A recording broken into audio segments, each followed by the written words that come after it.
안녕하세요. 오늘 1월 12일 수요일입니다. 오늘은 이 수요예배 통해서 또 이 시간에 로마서 4장 1절부터 15절까지의 말씀을 일단 살펴보면서 은혜를 나누는 시간 갖도록 하겠습니다. 제가 오늘 본문 말씀 읽겠습니다. 그런즉 육신으로 우리 주상된 아브라함이 무엇을 얻었다 하리요? 만일 아브라함이 행위로서 의롭다 하심을 얻었으면 자랑할 것이 있으려니와 하나님 앞에서는 없느니라. 성경이 무엇을 말하느냐? 아브라함이 하나님을 믿음에 이것이 저에게 의로 여기신 바 되었느니라. 일하는 자에게는 그 삭슬을 은혜로 여기지 아니하고 빚으로 여기거니와 일을 아니할지라도 경건치 아니한 자를 의롭다 하시는 이를 믿는 자에게는 그의 믿음을 의로 여기시나니, 일한 것이 없이 하나님께 의로 여기심을 받는 사람의 행복에 대하여 다윗이 말한 바, 그 불법을 사하심을 받고 그 죄를 가리우심 받는 자는 복이 있고 주께서 그 죄를 인정치 아니하실 사람은 복이 있도다 함과 같으니라. 그런즉 이 행복이 할례자에게뇨 혹 무할례자에게도뇨? 대저 우리가 말하기를 아브라함에게는 그 믿음을 의로 여기셨다 하노라. 그런즉 이를 어떻게 여기셨느뇨? 할례시냐 무할례시냐? 할례시가 아니라 무할례시니라. 저가 할례의 표를 받은 것은 무할례시의 믿음으로 된 의를 인친 것이니, 이는 무할례자로서 믿는 모든 자의 조상이 되어 저희로 의로 여김심을 얻게 하려 하심이라. 또한 할례자의 조상이 되었나니 곧 할례받을 자에게뿐 아니라 우리 조상 아브라함의 무할례 시에 가졌던 믿음의 자취를 쫓는 자들에게도니라. 아브라함이나 그 후손에게 세상의 후사가 되리라고 하신 언약은 율법으로 말미암은 것이 아니요 오직 믿음의 의로 말미암은 것이니라. 만일 율법에 속한 자들이 후사이면 믿음은 헛것이 되고 약속은 폐하여졌느니라. 율법은 진노를 이루게 하나니 율법이 없는 것에는 범함도 없느니라. 아멘. 우리가 이제 이 세상에 태어나서 이 세상을 삽니다. 그리고 어떤 사람은 예수를 믿고 어떤 사람도 예수를 믿지 못하게 됩니다. 믿지 않는 것도 있고, 의지적으로 자기 의지로 믿지 않는 경우도 있고, 또 기회가 오지 않아서 또 믿지 못하는 그런 경우도 있겠죠. 그런데 오늘 이 바울은 이 말씀을 통해서, 물론 여기서도 아니라 이 에베소도 마찬가지고, 바울 서신에는 이 구원의 그런 모든 그 도리, 어떻게 하면 그 구원이 완성될 수 있는가에 대한 말씀을 하고 있는데, 실상 이것이 또 우리가 살고 있는 이 시대, 과거에도 마찬가지고 이 로마서가 기록된 당시에도 마찬가지고, 이에 대한 오해가 굉장히 많이 있었어요. 그래서 믿음으로냐 또 하나님의 은혜로냐, 그럼 믿음으로 이루어지게 되면 그 다음에 아무래도 행위도 필요 없다는 말이냐. 그러니까 어떤 경우에는 이 하나님께로부터 구원받는 것이 너무 지나치게 개방적으로 너무 지나치게 확장되어 있어요. 문이 너무 크게, 인간에 의해서 문이 또 그 길이 너무 확장되었다는 거죠. 구원의 길, 구원의 문이 너무 확장되어 있어요. 이것도 잘못된 것이고, 또 어떤 때는 너무 지나치게 이제 좁아졌어요. 필요 이상으로 좁아졌다는 것이죠. 물론 예수님께서 영생을 얻는 그 길도 협착하고 문도 좁아서 찾는 사람이 많지 않다라고 말씀하고 있습니다. 그래서 이런 부분에서 우리는 어떻게 우리가 구원에 이르게 되며, 또 이 구원받은 사람은 또 어떠한 삶을 살아갈까, 어떤 그 완성을 이룰 것인가. 우리 사도행전 보면 이제 오순절 성령의 역사에 임했을 때 베드로가 설교하면서 요엘 선지자의 그 이야기를, 그가 예언한 것을 이제 언급을 합니다. 뭐라고 합니까?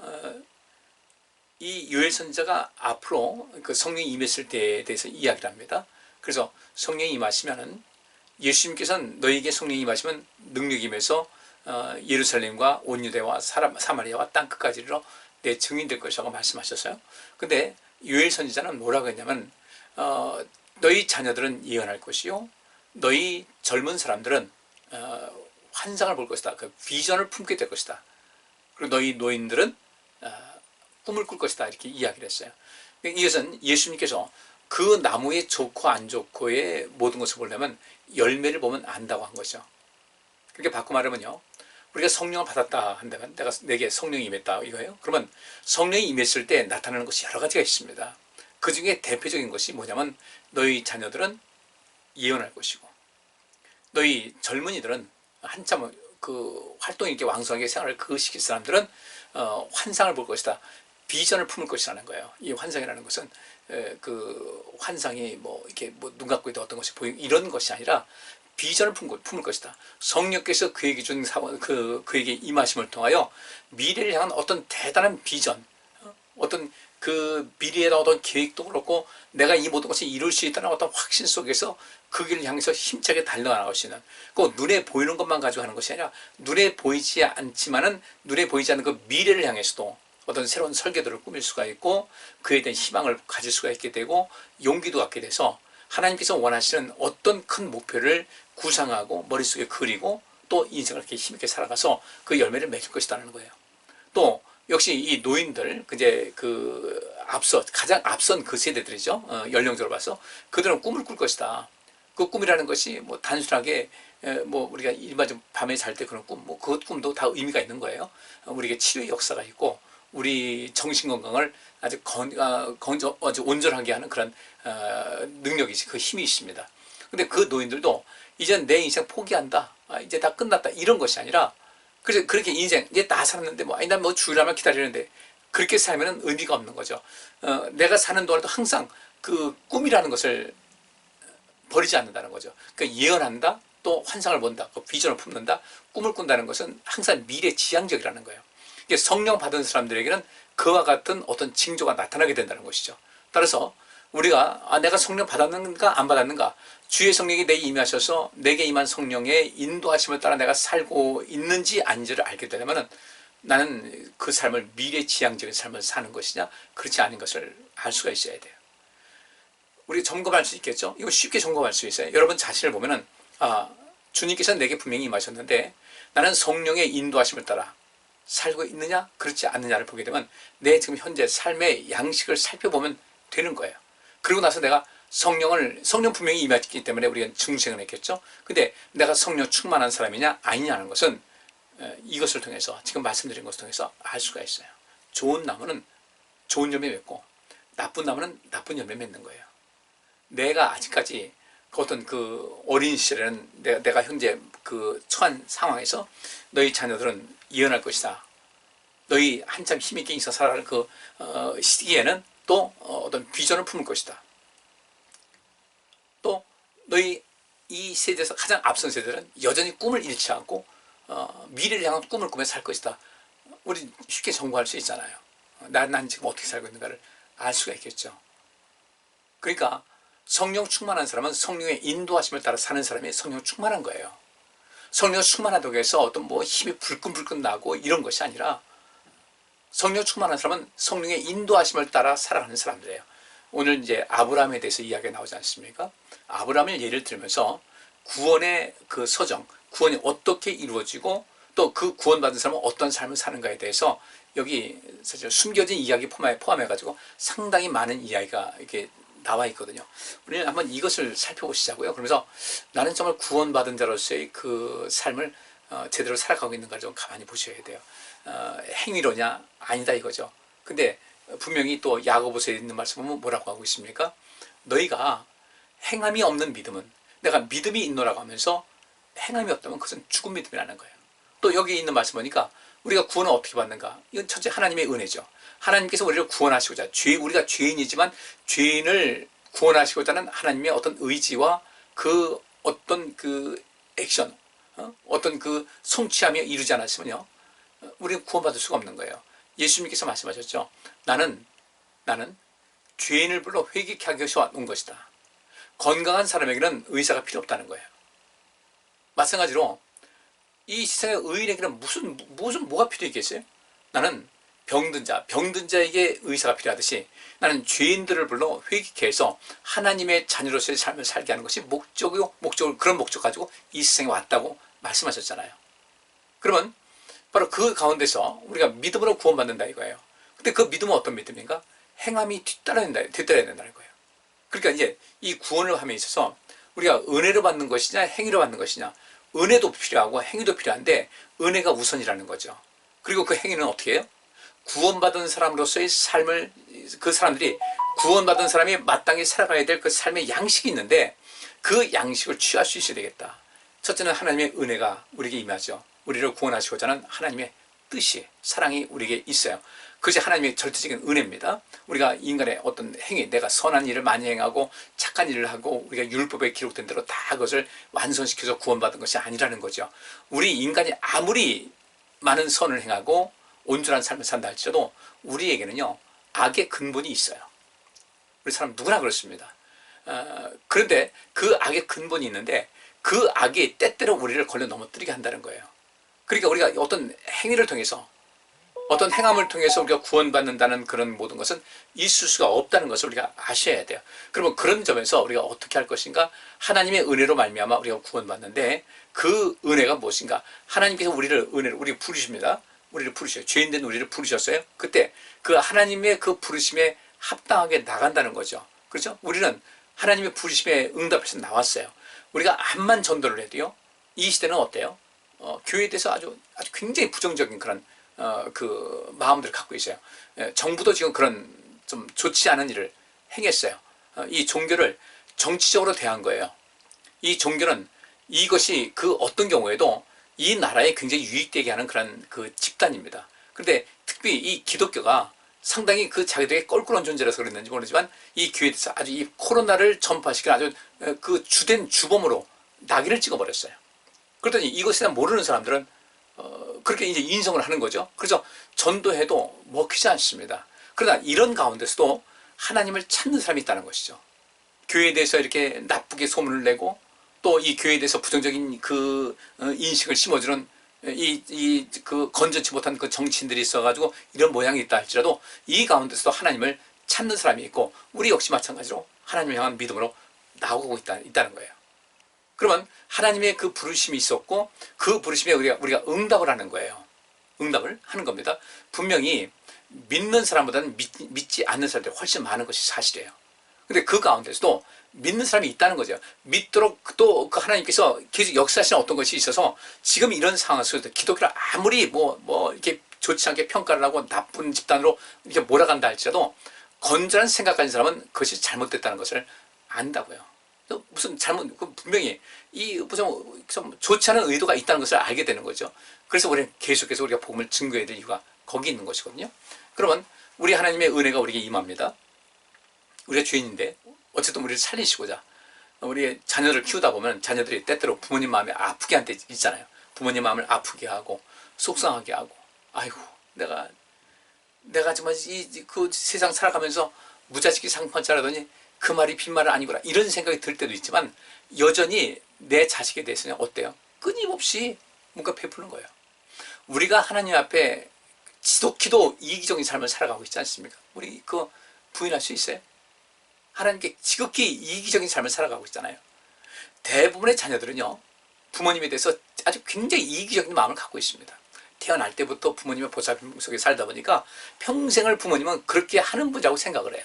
부모님이 이제 연세가 드셨어도 불구하고 그렇게 생각하는 경우가 있다는 것이죠. 그래서 부모님의 모든 아주 완벽한 힘이 있다는 생각을 갖고 있고 부모님은 모든 것이 다 갖고 있다. 의지하는 그런 모습이죠. 긍정적인 차원도 있지만은 굉장히 우리가 이기적인 그런 마음을 갖고 있어요.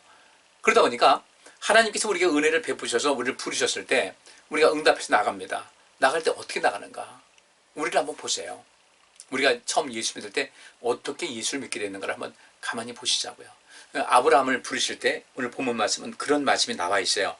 여기 1절 보니까 그런즉 육신으로 우리 조상된 아브라함이 무엇을 얻었다 하리요. 말이 좀 이게 애매합니다. 이걸 제가 다시 말하면 이런 거예요. 우리의 육신에 조상된 여기서는 이 로마서 4장에 있는 말씀은 로마에 있는 그리스도인들에게 이 바울이 쓰고 있지만 지금 그 로마서 1장 후반부부터 2장, 3장, 4장 이렇게 쭉 보면은 그 로마에 있는 그 그리스도인 중에 유대교 출신들이야. 유대인들이죠. 유대교 출신이니까 거의 유대인이겠죠. 그 유대인들이 이 기독교 처음에 이제 복음이 전파될 때 굉장히 큰 일을 한 것은 사실이지만 또 이제 어느 때가 되니까 이 유대인들이 그 기독교에 들어온 유대인들이 계속해서 율법주의를 고집을 하고 그것을 주장하다 보니까 새롭게 이제 그 교회에 들어온 많은 이방인들이 있지 않습니까? 근데 어떻게 일관되게 주님을 섬길 수 있는 그런 것에 굉장히 방해인이 된 거예요. 그래서 바울이 이 얘기를 하는 겁니다. 하나님께 구원받는 것은 하나님의 은혜로 받는 것이냐, 믿음이냐, 아니면 행위냐. 근데 유대인들은 계속 율법을 지켜야 된다고 얘기를 하는 거예요. 특별히 할례를 받아라 이런 것. 그래가지고 그런 것 가지고서 이제 구원의 조건을 삼다 보니까 여기서 이방인들은 그 문화적인 어떤 견해차, 또 어떤 문화 차이, 문화 충격 이런 것 때문에 이것이 복음을 전파하는 가운데 굉장히 장애인이 되다 보니까 바울이 여기서 이 얘기를 하는 겁니다. 우리가 할례를 받았다고 구원받는 거냐? 아니라는 거죠. 우리가 세례 받았다고 해서 다 구원받는다? 여러분들 이 군대에 가면요, 훈련소에서 얼마나 많은 사람들이 세례 받는지 아십니까? 물론 그때 처음 이제 교회 나온 사람도 있겠죠. 또 이전에 교회를 다니다가 이제 잠깐 멈춘 사람도 올 것이고, 또 신앙생활 잘하던 청년들이 있을 텐데, 그때 교회 나가는 것이 어떤 이 주일날 됐을 때 어떤 다른 사역이나 좀 자유로운 분위기였겠어. 전 뭐 지금은 어떤지 모르겠어요. 전 주일 되면 앉아서 이렇게 그 대기하는 시간에는요, 훈련소에 있을 때 특별한 일이 없을 때 자유시간 주긴 하지만 그때는 침상에 가만히 양반들이 하고 앉아가지고 그 목을 하고 있었어야 되는 거예요. 그 얼마나 힘들겠어요. 자유롭게 누워 있을 수도 있는 것도 아니고 절대로 이렇게 누워 있는 것이 허락이 안 돼요.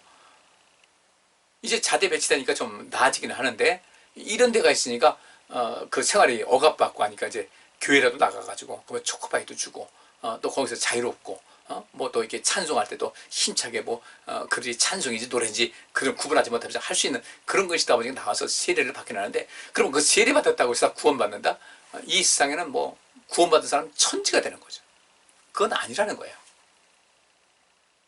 그래서 이런 면에서 바울이 말하기를 2절에 만일 아브라함이 행위로서 의롭다 하심을 얻었으면 자랑할 것이 있으려니와 하나님 앞에서는 없느니라. 성경에 뭐라고 합니까? 의는 없나니 하나도 없다고 단언합니다. 우리 자신을 봐도 여러분들 우리의 그 이 마음 가지고 우리의 힘으로 구원받을 수 있다고 생각해요? 우리는 편안하고 안정될 때는요, 마음이 널널합니다. 넉넉하기도 하고 마음이 편안하기도 하고. 근데 사람이 항상 문제가 되는 것이 언제냐면 어떤 스트레스 상황에 노출되었을 때, 그때가 우리 속에 숨어있는 어떤 또 다른 자아가 튀어나올 때가 바로 그때예요. 예를 들어서 알코올 중독자들, 술 먹으면 뭐 인사불성입니다. 그 속에서 온갖 그 이전에 술 안 마셨을 때 보이지 않던 어떤 인격과 생활 습관이 다 나옵니다. 그것이 그 속에 숨어 있던 거예요. 그것이 그 사람의 어떤 그 본질적인 면을 차지하고 있다는 거죠. 그래서 우리가 심리 검사를 할 때도 편안할 때는 그렇게 그 검사 결과에 대한 의미가 없어요. 그래서 항상 그 검사를 할 때, 검사지 가지고 이제 문항이 있을 때, 내가 스트레스 받았을 때, 어떤 스트레스 상황 없어요. 굉장히 마음이 불쾌하고 힘들고, 이런 여러 어려움 당했을 때, 그때를 상정하면서, 그때를 떠올리면서 답을 쓰라고 그러는데, 그게 또 쉽냐고요. 지금은 멀쩡하니까. 그러니까 이런 상황 속에서 우리 사람은 나는 괜찮은 것 같아. 나는 뭐 법 없이도 살 것 같다고 하지만 일단 우리에게도 스트레스 상황이 딱 펼쳐지게 되면요, 우리도 장담할 수 없는 것이 우리의 모습이에요. 그래서 실수도 많이 하고, 난 저 사람 저런지 몰랐네. 왜 그래요? 편안할 때니까 그거 나오지 않는 거죠. 근데 어떤 그 외부의 어떤 강한 자극이 와서 그것 때문에 막 내 마음이 또 내 이성과 감정이 휘말리게 되면은 그때 내게 숨어져 있던, 덮어져 있던 것이 이제 올라오기 시작하는 거예요. 그런 것을 봤을 때, 야, 우리는 이 상태 가지고 우리 힘으로 구원받을 수 없다라는 것을 우리가 대부분 알잖아요. 근데 뭐 어떤 사람도 난 법 없이도 살 사람이다, 저 사람 착하다, 모르는 거예요. 모르는 거예요. 성경에는요, 의는 없나니 하나도 없다고 그랬어요. 그러면 여기서 바울이 말하는 것은 아브라함을 이제 소환해서 이렇게 얘기를 하는 것은 다른 것이 아니에요. 아브라함을 내세워서 하는 것은 하나의 사례로서 이야기를 하는 겁니다. 바울이 얘기합니다. 아브라함이 의로서 구원받았냐 아니냐. 그러면서 이제 이 할례와 무할례를 이야기합니다. 아브라함이 하나님께로부터 부르심 받아서 여러 가지 보장을 받고 또 하나님께서 어떤 약속도 하시고 한 것은 이미 그가 할례를 받은 적도 아니었어요. 할례를 받은 때도 아니었고 율법이 주어진 때도 아니었어요. 아주 고대였습니다.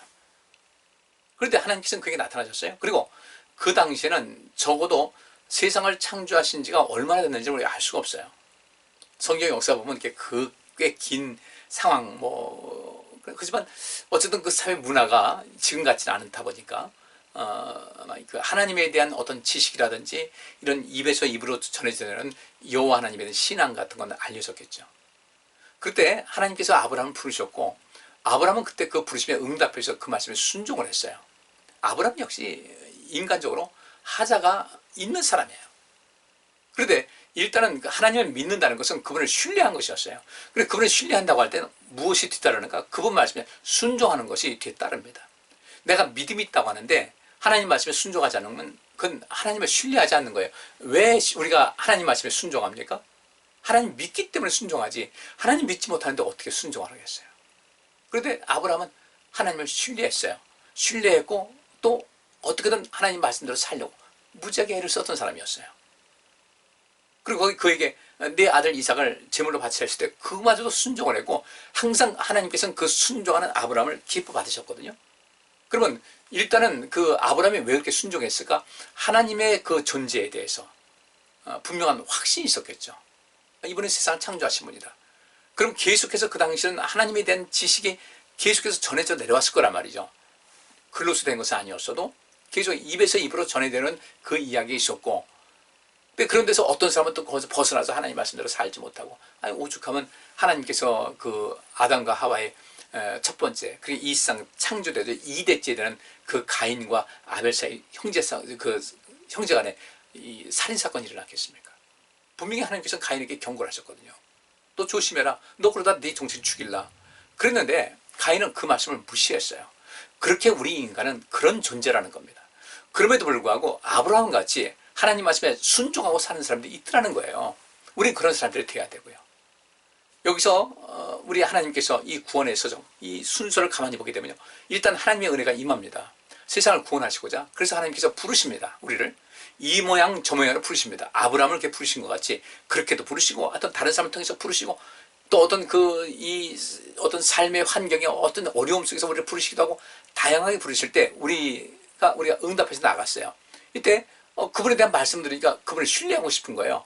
그래서 신뢰하고 싶은 마음 속에서 그분을 자꾸 의지하게 됩니다. 그분께 이제 서툴지만 기도하기도 하고, 어린애 같은 그런 모습이면 기도도 하고, 이렇게 해나가면서 뭔가 하나씩 둘씩 차곡차곡 쌓이면서 그분에 대한 신뢰가 더욱더 깊게 형성이 되거든요. 그리고 그 다음에 좀 성숙한 그런 모습이 돼서 그분께서 내게 베푸신 것에 대한 감사의 마음이 넘치게 되고, 우리 생각도 새로워지는 거예요. 하나님 말씀을 통해서 새로워져요. 하나님 말씀을 보면서 들으면서 그래, 감사하고 살아야지. 또 여기서 그래, 나도 죄인인데 예수님께서 원수를 사랑하라고 했을 때 왜 그러셨을까? 그래, 나도 때로는 푼수 같은 짓 하고, 나도 때로는 사람에게 진상 같은 그런 모습을 보일 때도 있고, 나도 또 죄를 짓는데, 근데 하나님께서 나를 그래도 용서하신다고 했으니까 그 용서하는 것도 내가 실천하고 살아야 되고, 또 사랑하는 것도 더욱더 사랑하고 살게, 그래야 내가 편안하니까, 행복하니까, 이렇게 해야 되는데, 우리의 어떤 정신세계가 이 모든 것이 자꾸 회방을 놔가지고 그것을 못하게 한단 말이죠. 이럴 때 우리가 어떻게 될 것인가? 바울은 이야기합니다. 아브라함이 부르심받고 하나님께로부터 보장받고 아브라함이 늘 순종하고 살아갈 때, 그때에 그에게 할례가 있었느냐? 없었죠. 그 다음에 할례를 행하게 됐단 말이에요. 하나님께서 아브라함을 부르신 목적을 말씀하시면서 그 할례를 행하게 됐는데, 그때 그 할례를 그때 나중에 받았고, 근데 이 아브라함은 하나님께로부터 의롭다 여김을 받았다는 그 때가 할례가 이 세상에 시행되기 전이었단 말이죠. 또 이미 율법도 그 한참 뒤에 율법이 오지 않았습니까? 근데 그런 상황 속에서 아브라함이 구원을 받았다. 따라서 이 구원은 어떤 것을 받는가? 절대로 율법이 아니라는 거죠. 근데 물론 그렇다고 해서 율법이 아니라고 해서 율법은 모든 것이 무시되는 건 아니에요. 율법의 그 완성은 무엇입니까? 사랑이죠. 하나님 사랑과 이웃 사랑이에요. 근데 하나님 사랑과 이웃 사랑인데, 그러면 이 구원받는 것은 우리 인간의 행위로 구원받는 것인가? 인간이라는 그 존재를 봤을 때 절대로 하나님께서 원하시는 그 구원의 조건을 이룰 수 있는 사람이 단 한 사람도 없다는 거예요. 그러면 하나님께서는 어쨌든 이 세상을 구원하셔야 되고, 그러면 이 구원하는데 어떻게 해야 될 것인가 봤을 때 자기가 죄인 된 것을 고백하는 것이죠. 나는 하나님 없이만 살 수가 없습니다. 모든 것이 하나님의 은혜였습니다 라고 할 때, 바로 그때 그렇게 이 믿음을 가진 사람들의 특징이 뭐냐면, 하나님께서 나를 구원하셨다는 것을 알고 이 마음속에 감사의 마음을 갖는 거예요. 내 공로가 아닙니다. 이건 전적인 하나님의 은혜입니다라는 것을 알고 나를 구원하신 하나님 앞에 감사하는 삶을 살아가요. 이 사람이 진짜 믿음 있는 사람이에요. 근데 믿음이 있더라고 하면서 감사하는 마음이 없어. 하나님에 대한 감사도 없고, 어떤 감격도 없고, 나중에 항상 자기 주장대로, 자기 멋대로, 자기 생각대로 살아가는 거예요. 분명히 하나님께서 이 말씀을 통해서 이렇게 알려주시지 않습니까? 그럼 그 다음에 이 감사한 마음이 있으면 어떻게 되는가? 그럼 물론 그렇잖아요. 우리가 어떤 때가 되죠. 명절 때가 됐다, 뭐 됐다. 그러면 그때에 떠오르는 사람이 있잖아요. 아, 내가 좀 누구한테 감사를 좀 표해야 되겠다. 그래서 당신에게 참 감사합니다라는 어떤 것을 표현하지 않습니까? 마찬가지로 그 감사를 우리 하나님에 대한 감사, 그 구원이, 내가 죄인인데도 불구하고 하나님께서 나를 부르셔서 나는 내 힘으로 절대로 구원에 이룰 수 없는데 하나님께서는 우리를 위해서 또 다른 구원의 방편을 만들어 주셨다는 거죠. 더 나아가서 예수께서 이 땅에 오심을 통하여 우리가 구약시대의 어떤 그 제사 방법이 아닌 예수 그리스도를 믿음으로 말미암아 주님께서 날 대신해 죽으셨고, 내가 이렇게 하나님의 자녀가 된 것은 내가 죄인인데도 불구하고 나를 위한 우리 하나님의 아들이신 예수 그리스도의 희생이 있었다는 것을 알게 되잖아요. 그러면 그분께서 내가 맞을 매를 대신 맞으셨다는 거예요. 내가 죽을 수밖에 없는데 나 대신 죽으셔서 나를 생명의 영생으로 인도하는 생명의 보혈로 인도하셨다는 거예요. 이것이 우리 마음속에 뼈저리게 느낄 수 있어야 되거든요. 그리고 그 다음에 감사한 마음이 생기면 어떻게 되겠습니까? 또 그분께서 우리 하나님이시라는 거예요. 그러면 그 감사한 마음이 이제 하나님의 사랑으로 이어지게 됩니다. 하나님의 은혜가 내게 있고, 아, 그분께서 나를 구원해 주셔서 너무너무 감사해요. 그분이 또 이 말씀 보니까 너무 좋으신 분이요. 내가 또 신앙생활하면서 경험해 보니까 그분께서 나를 너무나 사랑하시는 분이요. 이런 것이 내 마음속에 자리하는, 정말 참 믿음이 더욱더 성장해서 이렇게 그 처음에 구원받는 그런 믿음에다가 더욱더 이 행함이 뒤따르는 이 믿음이 자라게 되면요, 하나님을 사랑하게 돼요. 이 성경의 위인이 그랬습니다. 다윗의 시를 보세요. 하나님 사랑이 아주 굉장히 짙게 담겨 있어요. 우리도 그렇게 하나님에 대한 사랑을 고백할 수도 있어야 되거든요. 그러면 그 하나님을 사랑한다. 근데 그분께서 이 세상을 창조하신 분이고 나는 그분께서로부터 만들어진 피조물인 사람이라는 거죠. 그러면 우리가 그때부터 하나님 말씀에 대한 순종이 성경에 많이 나와 있으니까 그분의 말씀대로 살고자 하는 어떤 행동이 뒤따르게 되는 거죠. 이것이 바로 무엇이겠습니까? 처음에 하나님께서 우리를 구원하시고자 하는 어떤 계획을 세우십니다. 이것도 엄청난 은혜죠. 그래서 하나님께서 우리에게 은혜를 베푸셔요. 너희가 죄인됨을 깨달아라. 그리고 너희가 죄인됨을 깨닫고 그 죄에서 벗어나기 위해서 어떤 수고를 할 필요가 있다. 근데 너희가 죄인됨을 깨닫고 내가 이 세상에서 너희가 어떤 명령, 이것을 하라고 또 이것을 하지 말라고 하는 어떤 것을 했을 때 가장 중요한 것은 너희를 창조한 나 하나님을 사랑하는 것이고 너희 이웃을 사랑하는 것이다. 인간관계에서 원만함을 말하는 것이죠. 이것이 바로 내가 원하는 것이다 라고 하는 거예요. 그러면 우리가 하나님의 은혜로 구원받은 사람은 우리가 꼭 따라야 될 것은 율법을 또 이룰 수 있어야 되거든요. 하나님 사랑과 이웃 사랑을 실천하셔야 돼요. 그 이웃 사랑이 어떻게 나타납니까? 굉장히 넓게 나타나죠. 사랑 말을 쉽게 하지만요, 거기는 이웃을 향한 배려도 들어가게 되고요, 또 누군가 나에게 말할 때 말 가로치지 않고 말을 끝까지 들어줘서 경청하는 것도 필요하고요, 그들에게 필요한 어떤 것이 내게 있으면 그것을 또 제공할 수 있는 것도 필요한 것이고, 오른손이 하는 것을 왼손이 모르게 다 하는 것을 할 수 있는 것이고, 누구를 위해서 기도하는 것도 필요한 것이고, 내 원수를 할지라도 그를 사랑하고 그들에서 기도할 줄 아는 그런 마음도 있는 것이고, 그 엄청난 것이 많이 담겨 있는 것이거든요. 그러니까 우리가 하나님의 은혜로 구원받았다 할 때 이제 은혜를 갚아야 되지 않겠어요? 그 은혜 갚는 것이 하나님께 감사하는 것이고요, 하나님이 사랑합니다 하면서 그분의 말씀, 아버지께서 말씀하신 것을 나를 구원하시는 하나님 말씀대로 살면 내가 잘 될 것을 믿고 하나님께서도 기뻐하실 것을 믿어도 그렇게 하겠습니다 하면서 그 말씀에 하나씩 두씩 실천하고 사는 거예요. 그러니까 구원받은 자로서 우리가 행위로서 구원받으려고 하는 그런 교만함이 아니라 나는 죄인일 수밖에 없고 나는 도대체 내 힘 가지고 내 노력과 내 안에 있는 선한 그 작은 힘 가지고는 구원에 이룰 수 없다는 것을 알았을 때 주님께서 난 너를 사랑한다, 나를 믿거라, 그 말씀에 그렇게 관심 갖고 주 앞에 나와서 내가 죄인 된 것을 깨달았어요. 아, 내가 정말 아무리 봐도 내 안에 존재하고 있는 이 악의 세력이 보통 강하지 않다는 것을 우리는 인식해야 되거든요. 여러분 어떻습니까? 그래서 우리가 늘 자기 자신을 돌아보라는 얘기예요. 나는 어떤 존재일까? 근데 어떤 때는 남들은 다 아는데 내가 나를 모를 때가 많이 있잖아요. 끊임없이 예수 그리스도를 닮아가는 그런 모든 삶, 이것이 하나님의 은혜에 감사해서 주님의 자녀답게 인생을 살아가는 거예요. 하나님께서 우리를 자녀 삼으셨으니까 주님의 자녀답게 살겠습니다라는 그런 마음을 가지고 늘 주님께 가까이 나가고 감사하고 하나님 사랑하고 그걸 하나님의 말씀에 귀를 기울이면서 이제부터는 하나님 말씀대로 살아야 되겠다. 곧 율법을 우리에게 주셨는데 그 율법을 우리는 죽이는 율법이 아니라 이제부터는 나를 살리는 율법이 되는 거예요. 그 율법, 이제 다음에 율법 시대가 와서 율법이 우리에게 주어집니다. 보니까 내가 죄인인 것을 알았어요. 그 죄인인 것을 알았으니까 내가 이런 죄를 저질렀습니다. 고백하고 또 죄 용서 받고 그 다음에 또 죄 말씀을 순종하고 이제부터는 그 나를 정죄하는 율법이 아니라 그 율법의 핵심이 하나님 사랑과 이웃 사랑이라고 했으니까 그 나를 온전케 하는 살리는 율법으로 우리가 다시 관점을 바꿔서 그 율법을 지키게 되는 거예요. 그래서 우리는 이 율법을 통해서 우리가 정죄함 받았으니까 이수 내가 죽을 수밖에 없는 거예요. 그래서 죽을 수밖에 없는 상황에서 나 좀 살려주세요 했는데 주님께서 나를 잡으셨어요. 내가 주님을 찾았고 주님 나를 잡으셨어요. 우리는 그분의 은혜 감사해서 이 율법, 생명의 율법을 받아들이고 그 말씀을 실천하고 사는, 곧 행함이 없는 믿음은 죽은 믿음이라고 한 것 같이 진정으로 구원받은 사람들은요, 이 하나님 말씀, 율법부터 시작해서 성경 전체 말씀을 행하고자 하는 그런 후속 단계가 반드시 들어간다는 거예요. 근데 그런 것이 없다. 나는 이 구원의 이 모든 것에서 나 자신을 좀 더 냉철한 모습으로 나를 돌아볼 수 있어야 돼요. 나는 구원받은 사람인가? 나는 구원받은 사람으로서 이런 모든 삶을 온전하게 살아가고 있는가를 돌아보셔야 돼요. 오늘 본문에서 그 말씀하고 있는 거예요. 근데 이 시대는 이 구원을 너무 쉽게 얘기를 해요.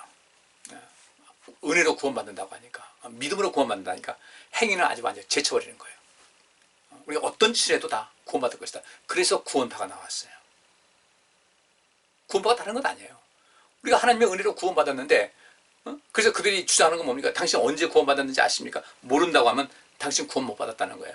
그러니까 나는 몇 년도, 몇 월, 며칠, 몇 시에, 몇 시 몇 분에 내가 구원받았다는 그 확신만 있으면 이제 난 진짜 자유한 그런 법이다. 그래서 그 다음에 이 미래 이제 또 다 우리 용서해 주실 테니까 그냥 마음 편안하게, 그냥 기쁘게, 즐겁게 마음껏 살자. 뭐, 귀하고 와닿죠. 자유가 있으니까. 그것이 구원파예요. 너무 길을 넓게 열어놔서. 한국 기독교 같으면 그것이 가장 큰 문제예요. 그런데 이 율법주의자들 와가지고 자꾸 이 불필요한 것을 가지고 자꾸 사람들을 자유롭지 못하게 하는 거예요. 여기도 우리가 얽매여 있어서는 안 되는 거죠. 이 두 가지를 잘 하셔야 돼요. 우리가 하나님의 은혜로 구원받았는데 그것을 진정 그 은혜를 아는 사람들은요, 하나님께 감사할 줄 알아요. 그 감사가 사랑으로 넘치게 돼요. 믿음으로 또 이어지게 됩니다. 그러니까 그런 믿음과 감사와 하나님 사랑이 넘치게 되면 주님께서 날 사랑하시는 걸 알기 때문에 그분을 사랑하는 마음으로 우리 하나님께서 원하시는 그 삶을 살기 위해서 힘을 다하는 거예요. 그것이 하나님 사랑과 이웃 사랑, 이것으로 이제 지배하게 되는 거죠. 자, 우리는 어떻게 살고 있습니까? 나는 구원받은 자로서의 삶을 살아가고 있습니까? 그러면 내가 구원받은 사람으로서의 삶을 살아간다고 할 때 정말 중요한 것은 무엇인가? 은혜로 구원받았지만 이제는 우리가 율법이 우리를 정죄를 했어요. 죄인인 것을 알고 주님께 나갔습니다. 하나님의 응답을 받아서 인도하심을 따라서 우리가 주님께 응답을 했고 그래서 구원받았다. 그러면 내가 구원받은 사람으로서의 확실한 어떤 증거를 삼기 위해서는 우리가 어떻게 될 것인가? 그분의 뜻에 철저히 순종하고 살아야 돼요. 그래서 성령이 임했을 때 성령의 뜻을 따라 사는 이 생활을 할 수 있어야 되고요. 오늘 제가 여러분에게 메시지 보냈죠. 우리 하나님께서 우리에게 새 영을 주신다. 새 마음을 주시겠다. 내 영을 너에게 주겠다. 성령 보내주시겠다는 것이죠. 그 힘을 가지고 우리가 하나님의 그 말씀, 그 뜻을 따라서 살면서 하나님 말씀을 실천하고 사는 거예요. 이 단계까지 이르렀을 때 이 사람이 온전하게 구원받은 사람이라고 할 수가 있는데, 신앙생활 이제 한참 해가지고 뭐 10년, 20년, 30년 넘다 보니까 이제는 뭐 구원은 내가 다 받은 것 같아요. 근데 실제 생활하는 것을 보니까 하나님 말씀대로 우리가 얼마만큼 실천하고 사는가를 한번 점검해 보니까 이건 세월이 지나갈수록 점점 그 말씀에 순종하고 사는 것, 하나님 사랑하는 마음도 식어지게 되고, 이것도 뭐 권태기가 있나요? 그리고 하나님 말씀 실천하는 것도 역시 뒤로 하고 이 인간적인 생각과 인간적인 즐거움에만 푹 빠져 있다면 우리 다시 각성해야 됩니다. 난 지금 어떻게 살고 있는가? 난 이렇게 사는 것이 이게 정상이 아니더란 정신 번쩍 나서 우리가 하나님께로부터 구원받은 그 온전함을 이루는 데 좀 관심을 가져야 되겠다는 것이죠. 오늘 이 시간, 짧은 시간 말씀 증거했는데 우리 많이 생각하고 많이 돌아보시면서 구원받은 자로서의 그 확증을 스스로도 확증할 수 있고 누가 보더라도 그것을 확증할 수 있는 그런 모습이 될 수 있기를 바라고요. 그렇게 자신을 좀 돌아보시면서 그 모습에 매일 합격선 위에 늘 머물 수 있는 여러분들 되시기를 바랍니다. 기도합니다. 하나님 감사합니다. 주의 말씀 살폈습니다. 구원받은 자로서의 모든 삶에 부족함이 없게 하여 주옵시고 우리 모두가 온전함을 통하여 하나님께 영광을 돌리게 하여 주옵소서. 추운 날씨에 우리 성도님들 건강 지켜주시고 이 코로나로부터 늘 안전하게 하여 주옵시고 이 어려운 시대에 우리 모두를 지켜보호하여 주옵소서. 예수 그리스도 이름으로 기도하옵나이다. 아멘. 예, 감사합니다. 늘 주의 은혜 가운데서 편안하시고 믿음 곧 그리스도인으로서의 삶을 온전하게 할 수 있는 여러분 되시기 바랍니다. 감사합니다.